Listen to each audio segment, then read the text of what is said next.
Hello, my name's Isaac and welcome to Green Left. This video is a recording of a recent meeting of the Global Ecosocialist Network presenting the new book, Climate Change is a Class Issue by Sarah Glynn and John Clarke.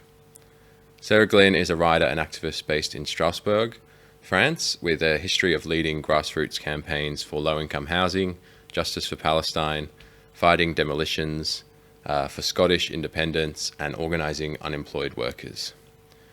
John Clarke is based in Ontario, Canada, and has been a long-term activist fighting in the trade union movement, unemployed worker organising, fighting poverty, and is also a prolific writer. You can find more about the book and the authors in the link in the description below. Now, this discussion is presented by Paul Le Blanc, who's an activist and acclaimed United States-based historian who has written extensively on labour and social movements in the US and in Europe. And he's also a member of the Global Ecosocialist Network, Pittsburgh Green New Deal, among other organisations.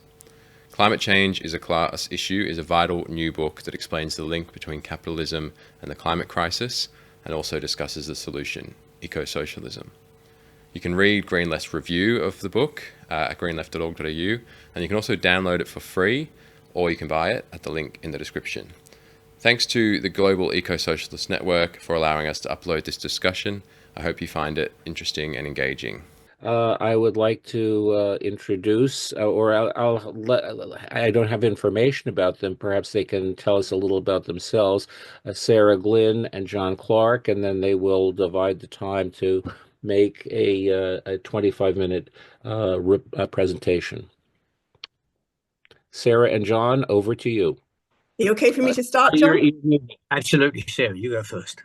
Yeah, I mean, we've written the pamphlet, book, whatever you want to call it, booklet, together, and I did the first two parts. So I was going to do the first bit today, and John did the third part. So he's going to pull it all together at the end.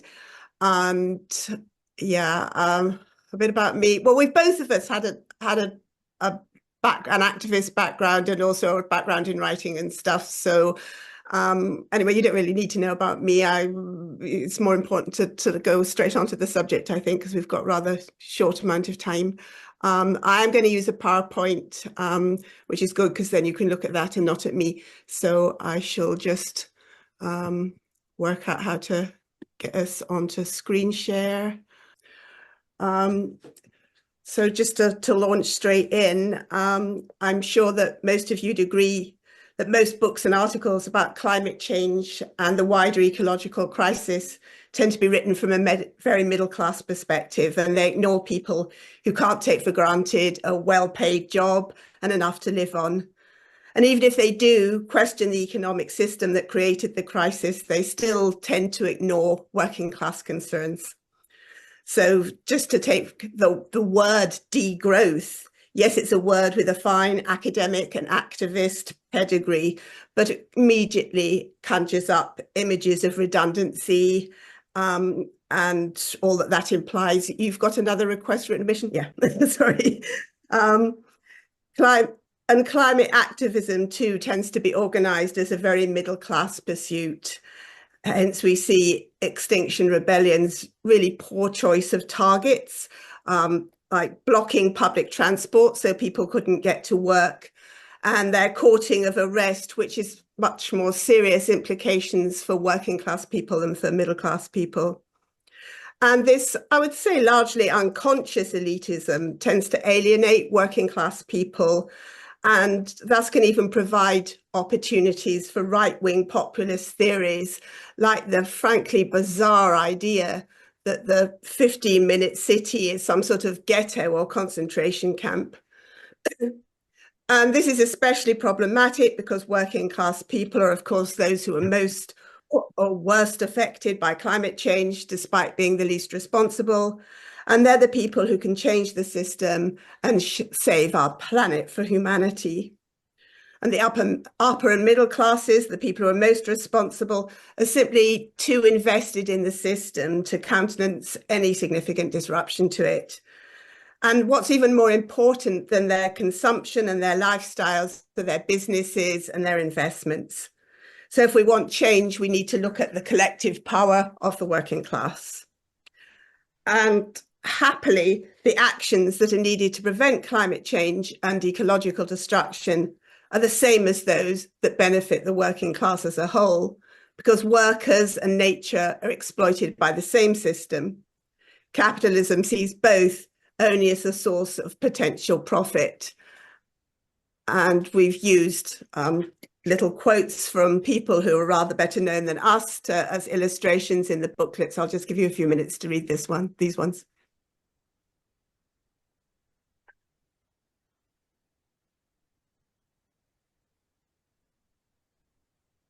And even beyond climate change, there's of course a more general threat from capitalism's exploitation of the planet. Market competition means that no business can afford to be content with what it has, or it'll simply be overtaken by its competitors. They need to find new markets and create new demand. And capitalism just needs to grow to survive. So it makes infinite claims on the world's finite resources. And the threat from all this to the planet is so large that society seems to be sort of paralyzed in front of it. People just don't know what to do. But once we understand that this threat comes from the same capitalist forces that dominate our everyday lives, then the way forward becomes clear. The fight against the system that's destroying our planet is the same as the fight against the system that's producing ever more mind-boggling inequalities, which is, of course, why you exist as a group. So I'm preaching to the converted, of course. But the book responds to the mismatch between environmentalism and environmental and social reality. And we hope that it can provide a tool for workers and activists who are trying to make the world a world that's environmentally sustainable and better for everyone. So it's our wee bit in a fight against the biggest challenge of our time. And we don't claim to be giving any new discoveries or any new theories. We aim just to clarify in everyday language the social, economic, and political processes that create the crisis, and give some pointers in how to work towards the necessary changes in which societies are run. It's a big subject, it's a big task. We hope we've produced something that's user-friendly and that can help people to begin to map out actions that are both beneficial in themselves and can contribute towards more fundamental change. So the essence of the first section is summed up in this short piece that we've used as a preface. Climate change is a class issue, not just because the 1% produce the most carbon dioxide, though they do, or because those at the bottom feel the effects first, though that's true, or because elites use their crisis as an excuse to squeeze the rest, when won't they? Or because countries that pollute the least suffer the worst, when don't they? But because the system that exploits the planet to destruction is the same that depends on class exploitation, the system that sees everything in terms of profit, which is what capitalism is. While the changes needed to bring our world back from the precipice are the same that would end this class exploitation, an economy of the people, by the people, and for the people, which is what socialism should be. And what can make this happen, if not the combined power of the working class? So each of these phrases becomes a section heading, and along the way, the book looks at reactions to climate change as an example of disaster capitalism, how energy saving has become treated as just another business opportunity, why we can't rely on tax incentives, and how new technologies, though these can be helpful, are not enough. How the exploitation by poor countries by the rich mirrors class exploitation.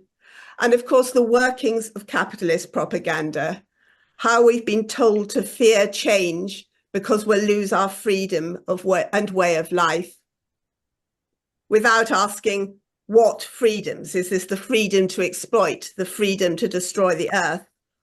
Or what sort of way of life are we using? We're talking about the capitalist treadmill. And despite most people doing bullshit jobs, people are silenced by fear of unemployment, that there's no shortage of work needed for social improvement, and an economy built for society can provide secure jobs with good conditions including working hours that allows people to actually enjoy life. We're also told to fear the evil of tax and spend, but in fact, everyone benefits from public investment and public services, and a progressive tax, which should include wealth taxes, is a way of addressing or beginning to address inequality. And each public service is a step towards an economy for society. Workers have the power to force change and also the knowledge and skills to create different ways of doing things. The second part of the booklet is a manifesto for change. It acknowledges that there's not yet popular support for all the changes that are needed, but argues that we can enact and campaign for changes now that are beneficial in themselves and can help people see the necessity and possibility of more radical change. It sets out the goal of a new economics in which competition and endless growth is replaced by prioritization of human need, and exploitation of people and nature is replaced by human society as part of the natural ecosystem. This goal can be achieved through public investment and involvement at all levels, from the neighbourhood to the state, in response to public need and social priorities. It can inform campaigns and actions in such a way that many small changes trigger larger ones, and people can see how capitalism has blinded them to their real interests. It looks at two kinds of actions: campaigns to force others to act, to produce irresistible pressure on government or local authorities or on employers, and at changes instigated by local communities themselves. And these two kinds of actions can be carried out in parallel.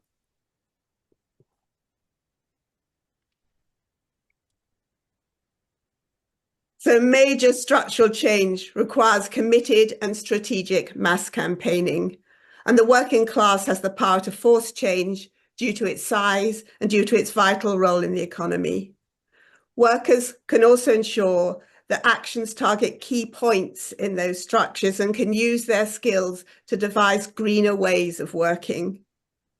Workers aren't victims needing protection as they're so often portrayed. It's not just about preserving jobs or ensuring that when the economy changes, it's not used as an excuse for more of a gig economy. Workers are importantly subjects that can play a proactive role. They can use their combined power to push industries towards green and social alternatives, and to demand public involvement at all levels: state, municipal, and neighbourhood. And so, of course, building strong radical unions becomes a vital part of any ecological strategy. Trade unions that can take a long view and can coordinate across the world.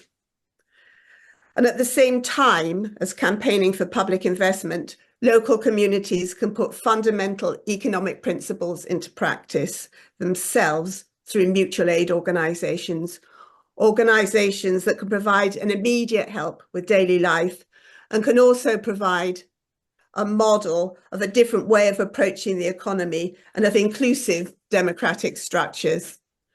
And of course, we already depend on community organisations to glue our societies together and make them work.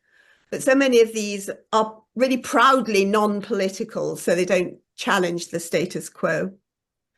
But often more engaged, more politically engaged organisation emerges as a response to external threat. And the booklet includes these two examples. So this is Granby for Streets in Liverpool, which evolved from an anti-demolition campaign into a community land trust, and this is their monthly market. And the former GKN auto parts workers in Florence, who developed their factory occupation against threatened closure and layoffs into a mass movement that brings together different struggles for a better way of living. And they've put forward a plan for a green reindustrialization from below. So campaigns like these can move societies onto a more environmentally sustainable path, can bring a better quality of life. And importantly, they can also expose the lies of those who argue that escaping capitalism is impossible and that green politics equals deprivation. And every improvement won can boost demands for further change. It persuades more people what's possible, and it makes the next change easier. And these are hardly new ideas. Here's Karl Marx. Mm-hmm. And just before handing over to John, just a few words about the design. So arguments are vital, but I think a book can also be a nice thing, and it's been a pleasure designing this one.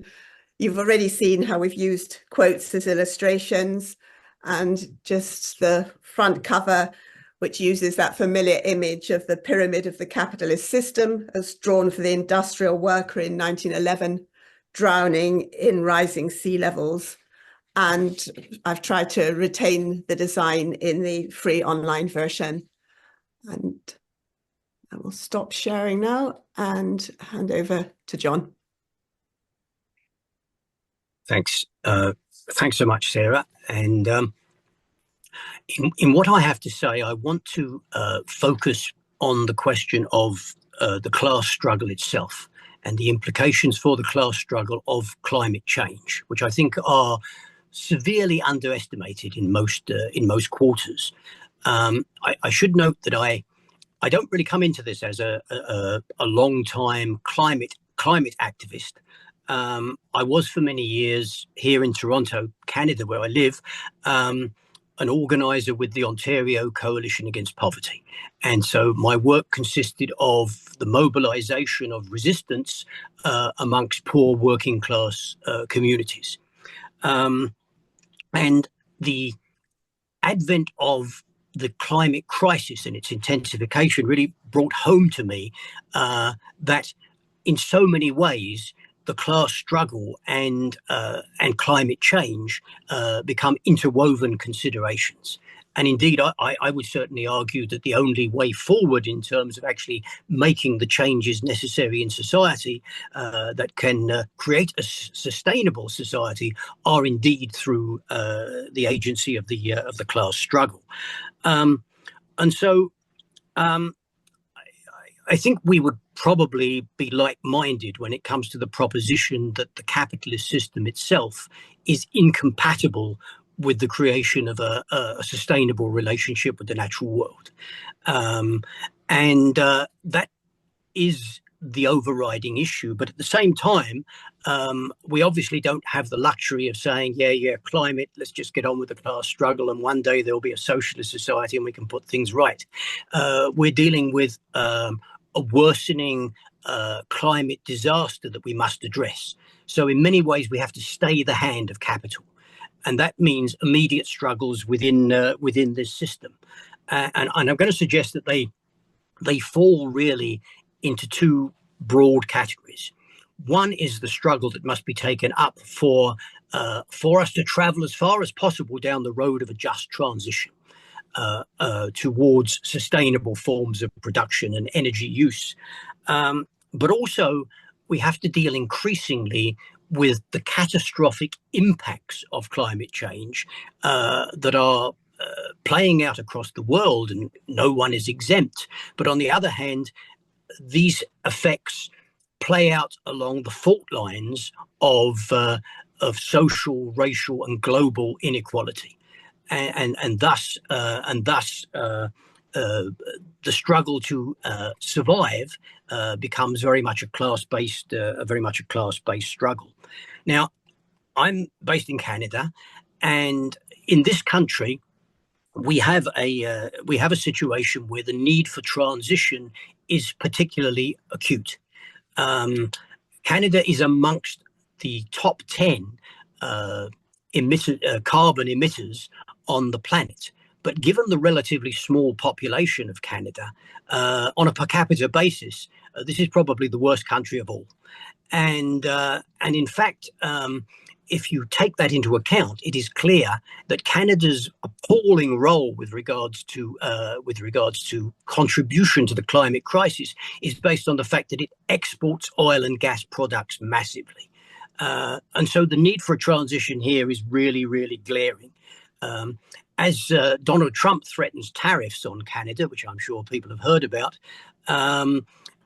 the oil and gas industry is actually doubling down on looking for ways to perpetuate the export of dirty oil products. And there's even this incredibly deranged proposal at the moment to build another pipeline through northern Manitoba and then build a floating platform on which specially reinforced vessels will then export oil and gas through the Hudson Bay out through the Arctic. So I mean, this is the dangers that we're facing with. So it really requires, I think, that we rethink the whole concept of class struggle and particularly trade union activity, so that we're no longer talking about simply trying to bargain for a better deal within this system, but actually intervening around what is produced, how it's produced, and when it's produced. We can't allow the present course to continue.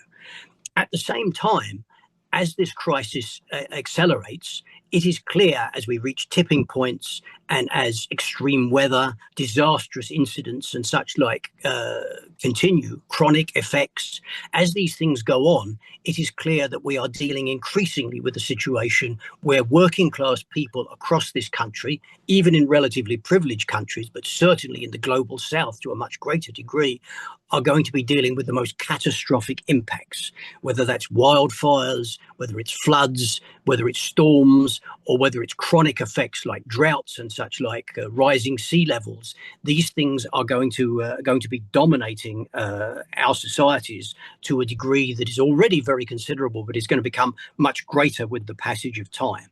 And so I'm going to suggest that this accelerating and intensifying climate disaster absolutely redefines the forms of the class struggle. We're going to have to struggle in our workplaces. And it's not going to be simply our putting forward positive demands. We're going to be facing the attacks of the other side.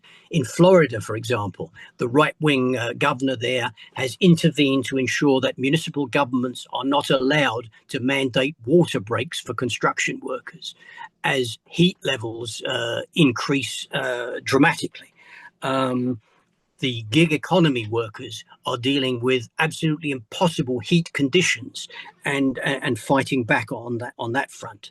And at the community level, we're going to be dealing with disastrous events in which, left to their own devices, the power structure, the grandees of the power structure will simply abandon us.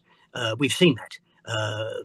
The appalling floods that occurred a couple of years ago in Pakistan, for example, where the country was absolutely devastated, and yet no serious measures were taken. Not only was there no infusion of funds, but Pakistan is being bled dry by international debt collectors, so that the suffering and needs of millions of people in that country take second place to the dividends of a cocktail lounge full of financiers, which is absolutely impossible to tolerate and put up with.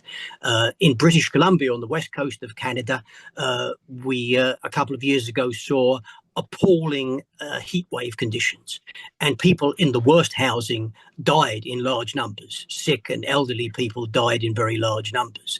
The unfortunately social democratic premier of the province made the infamous observation that death is part of life, and that these things were just inevitable and nothing could be done about it. Those are the kind of situations in which we're going to have to intervene to demand that the services are there to meet people's needs, the public services are there to meet people's needs, the emergency measures are taken, and the contingency plans and the resources necessary are all there.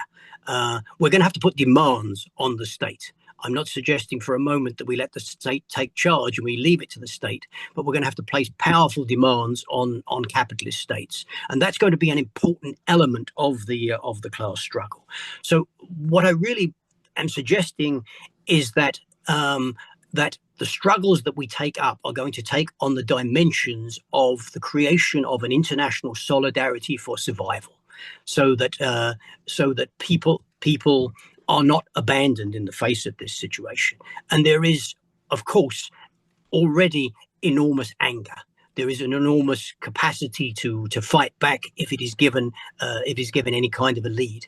When Valencia in Spain was flooded and people died needlessly, the king had the temerity to show up and try and do a walkabout, and he was pelted with mud.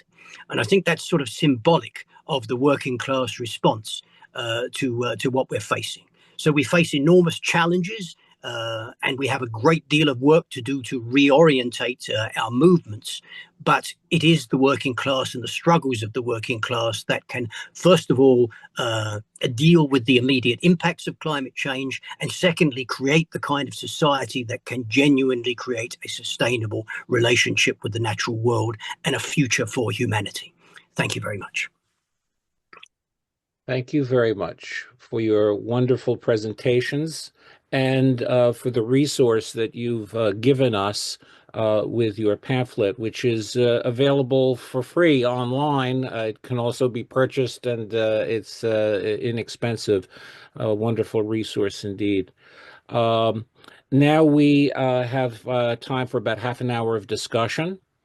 And so I'll take a round of folks who want to either pose questions or share thoughts. Please try to keep your comments fairly brief to allow for most people here to be involved in the discussion. And I see David Schwartzman. Is there somebody else who's thinking of speaking? Okay, Susan. Anyone else? Well, I'll speak for sure. Okay, well, let's start with that, and then others who want to jump in can do so. But first, David. Yeah, thank you.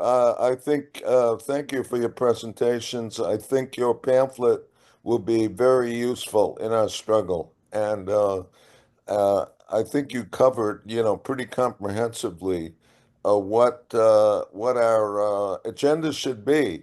The only caveat I would add is, and this is something that John certainly emphasized in his remarks, is confronting the catastrophic impact of the continued consumption of fossil fuel. And therefore, I would only interject that we need a strategy to defeat fossil capital and its political instruments as soon as possible. Otherwise, the rest of our agenda will be much harder and actually maybe even impossible to implement, because as the 1.5 degrees C warming target is breached in the next few decades, the catastrophes we witness now will be much worse. So I have written on following the lead of Andreas Malm, proposed a eco-Leninist strategy. And I'll just conclude with this. I think we need to build the broadest coalition nationally and globally to defeat fossil capital and its political instruments, and that, at least temporarily, that would need to include so-called green capital with all its problematics. But so I would that's basically what I wanted to say. Thank you. Thanks, David. Susan? Yes, look, thanks, Sarah and John, for your presentations, but also for bringing us this booklet. I think what strikes me about it, I mean, you're both very good communicators, and I've read a lot of Sarah's writing, and I think why I think it's such a good resource is that it's written in very plain English language, and I think it probably lends itself very well to being translated actually into other languages. But you know, and it's about, I think, communicating what can be quite a complex set of ideas and potential solutions to a broad audience. And I think it could be a very useful teaching tool, you know, reading group, reading circle tool for working people, for people who are new to climate activism, new to understanding capitalism, and the you know, the integration between capitalist exploitation and environmental exploitation. So yes, so thank you very much. I think too, the other thing I found quite interesting was the section, particularly in Sarah's presentation, talking about mutual aid, because I think this is often an area that perhaps, if I could say, the traditional left hasn't necessarily embraced, or has been sort of more associated with an anarchist, if you like, point of view. And I really welcome that section of the booklet, because I do think that it is something we, on the left, we need to grapple with, particularly in the time of climate disaster. And I think too, there've been already, you know, amazing examples of where mutual aid has been a necessity, not because it's actually saved people's lives. And I know, I'm sure Julia and the comrades in Brazil could talk more about that in terms of the recent flooding there in Rio del Sul, but also in the Philippines, in so many parts of the global south where the state has abandoned people to their fate, and where the organized left or other organized groups have had to step in and actually take charge. We've had similar situations in Australia where that's happened as well. And I do think it's an important you know, it's an important area of intervention or activity for the left, because it's demonstrating very much in practice the limitations of the state under capitalism, but also what human beings and communities can do when they organize together towards a common goal. And I think that's a very powerful example too. And I guess I suppose I'd be keen to hear a bit more from Sarah, because I know, Sarah, that you write a lot about the Kurdish situation, and and having seen the Murray Bookchin quote in the booklet, my thoughts turn to Rojava and the sorts of ecological underpinnings of the experiment going on in northeast Syria. And so I'm kind of interested to hear any comments that you might have, particularly on the situation there in general, in terms of the ecological angle, but also, I guess, the situation there at the moment, especially in the post-Assad period, where things are incredibly dangerous, and where you've got Turkey, you know, bombing that region, and just how, I guess, how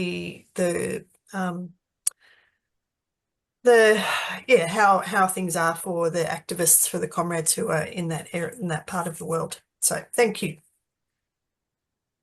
Okay, there are a couple of things I want to say first. I've moved myself down on the list, so the next person to speak after I'm done with these very brief remarks will be Mark, and then I'll come in a little bit later. Folks who want to speak, indicate that, please. Raise your hand on the screen. I also want to note that in the chat, there's some interesting discussion. Folks should take a look at that. And perhaps after Mark and myself, we'll pause so that John and Sarah can have some time to respond to some of what's been presented. Mark, you're next. Thank you. Good morning, everybody. Thank you for the presentation. I think, yes, the difficulty is to link the climate struggle and the worker struggle. And in Canada, actually, in Quebec and Canada, actually, there might be an opportunity to do that. Because Canadian people were in a state of shock after the Trump victory, of course. We've been under attack by tariff and by pretending to include us into the United States. But then some weeks later in Quebec, the Amazon closed all its 7 distribution centers. Actually, all of them were in Montreal. That caused a state of shock in Montreal and Quebec generally. I don't know in Toronto and Canada. I'm not sure of the effect of that. So Amazon is, and there's a mobilization. Yesterday there were 2,000 people demonstration in Montreal. Of course, it should have been 10,000 on 100,000, but it was a start at 2,000. And fight back against Amazon, obviously, it's a workers' issue, but it's also a climate issue for me, because Amazon is the king of, let's say, mass consumption. It developed mass consumption. It thrives on mass consumption. It's also a problem with the transportation system, with this truck and all the streets and contributing to congestions. And it's also a problem with energy, with his farm, with his servers for intelligent artificial intelligence and clouds. So it would be easy to combine the two issues in this struggle. And that struggle, people are very angry in Quebec. It's not only the working class, it's the general people in Quebec are very angry. But like closing of 7 distribution centers at the same time, 5,000 people are losing their job because of that. And the only reason that they're doing that, because there was one place, and one Amazon's warehouse in Quebec where they had managed to unionize themselves, and they were to sign a convention in the next weeks. And in Quebec, contrary to United States, you have to, if the company don't want to sign a convention, well, the government oblige them to sign a convention. So they decided to close everything instead of signing a convention. So there's an opportunity here unfortunately, the demands are very basic at the moment. For example, the union want to be paid 1 year of compensation, not 14 weeks. And the larger union, which has syndicated them, asked for a boycott of the company, which is obvious to make. But there would be an opportunity here, let's say, to demand that the distribution of parcels would again be a monopoly of Canada Post, which it was in the past. And it happens that Canada Post is on the verge of bankruptcy. And it happened that Canada Post has one of the more combative and politicized union. And they're actually in a state of negotiation with the government. So it would be there would be a link to make there. I hope it will be done, but that's I think we have here. We would have an opportunity to make a link between the climate fight back and the workers fight back. Merci, thank you. Great. Okay, so I'll share some thoughts and remarks and questions, and then we'll turn it over to John and Sarah to respond to some of this. And then we'll see if there's a little bit of time for an extra question or two. This particular part of our meeting is being recorded. And I would like to propose that we consider placing this recording on our website. I'm not sure if the pamphlet, a link to the pamphlet is on our website. If not, it should be. I would like to use this video not just to share with Gen members, but others as well. And I want to share the booklet also, the pamphlet also, which is a wonderful resource.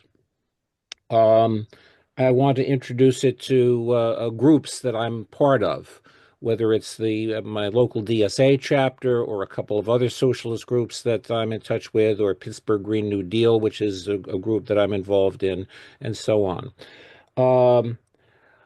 I'd also like to raise a question about whether one of our public forums should be on this, with John and Sarah participating, and if we've got a dozen or a little over a dozen people now, but it would be great if we have a forum that would have 100 or so people. We did have a successful public forum co-sponsored with Mark's Mail a short time ago, and maybe we would want to consider proposing some kind of joint effort, not just with Mark's Mail, but some other groups also co-sponsoring a public online forum. And I would like to get, finally, emails from email addresses from John and Sarah so that I can be in touch with them more and correspond with them more. Those are my comments. John and Sarah, over to you. Do you want to go first, Sarah? Or? John, or I don't mind. I'm happy to. Okay. So yeah. Green, the first thing that mentioned green capitalism, and I mean, I think and the need for holding back things and from getting so much worse that we've got nothing left to save, really. I think yes, we should hope that capitalists go more green, but I think always at the same time it's so important to point out this isn't the answer. And there's always the risk that if we talk about green capitalism and work too closely with green capitalists, people think you don't have to do more. So it's a difficult balance, I think. Translation would be great, clearly. Mutual aid, and I think what we've tried to do is, I mean, I don't think either is enough on their own, and we don't want to go down the sort of it's all going to be done small scale and the big scale, and forget about the big scale, which is causing disaster. I think that it's the point that we've tried to make is that these two things can be done hand in hand, and that each can boost the other, and that the mutual aid isn't just about the immediate achievements, which is really important, but also about a model of a different way of doing things. And I guess that leads neatly onto Rojava, which also tries to provide a model of a different way of doing things, but at the moment is under absolutely massive attack. And I don't think I've got time to go into it now. I mean, I've got a lot of articles on my website because I write a weekly news review. So if anybody's wants to follow it up, it's sarahglynn.net, and I haven't put up the most recent ones, but all the other ones are there. I'll get it there. Yeah, I mean, if anybody's heard about, the so-called interim government in Syria has just set up a committee that's supposed to be pulling together their conference to decide the nature of the future of the Syrian state, and there's not one person on it who's Kurdish or from the Autonomous Administration of North and East Syria, which basically international powers are kind of allowing to be written out of the equation. And yeah, the ecological side of it, it's really difficult in a war, and it's probably the bit that's the least well developed, to be frank, but it is there and it is important. And if anybody's interested, there's a little pamphlet called Making Rojava Green Again, which describes things really nicely. Yeah. And I think, the example with Amazon, I think it's really nice that, I mean, everything we can look at, basically, there is this climate dimension, and just pulling the threads together, I think, is really important. I'll hand over to John now. I'm sure there's lots of things I've not covered. Well, I mean, first of all, I think that the point about confronting fossil fuel capitalism is absolutely critical. The fact is that they have to be forced to strand their assets. I mean, that's really what it comes down to. We cannot have the production of this destructive production continuing, because as was observed, everything else is hanging in the balance. There's every indication that the process of climate change is not the relatively incremental linear process that it was once thought to be, but that in fact there is a web of causality in which the effects of climate change become causes of climate change, and the thing is cascading. And we already don't know the dimensions of what we face. Even if capitalism ended tomorrow, we don't know exactly what we face. So it's critical that everything possible be done to address this question. And at the same time, I think that the strategy of green capitalism is, for the most part, a scam.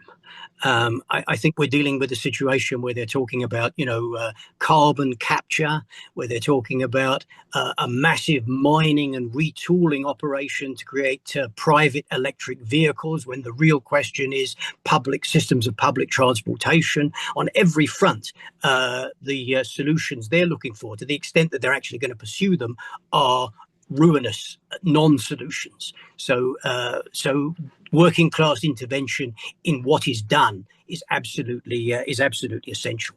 I would also say that I think it was very important that Susan stressed the question of mutual aid, which I think is a really important point, and Sarah deals with it so well within the booklet. I think it's true. Susan sort of alluded to this, that there has been a somewhat contemptuous attitude to the question of mutual aid on the socialist left, which I think is very, very nearsighted. First of all, people are forced to take this kind of route and this kind of approach by the sheer level of social abandonment that is occurring in the present situation. But secondly, I think that the initiatives of communities are something that we need to nurture. There's been a suggestion made here in Canada that the model we're looking for with regards to climate change is the Second World War, where the state stepped in, put everything on a war footing, declared an emergency. And I find that a troubling proposition. I don't think we want to just give a free hand to the state to deal with it the way they want, because they're not going to act in good faith. So the initiatives have to come from working people. And I agree that there must be an overall plan, not just a myriad of individual initiatives. But those individual initiatives coming from communities are the building blocks, and they're absolutely precious and absolutely necessary. And finally, on the question of Amazon, I think Amazon is the epitome of the exploitation of human labor with scientific precision. It's absolutely a vile corporation that exploits outrageously and is responsible for egregious levels of environmental degradation as well.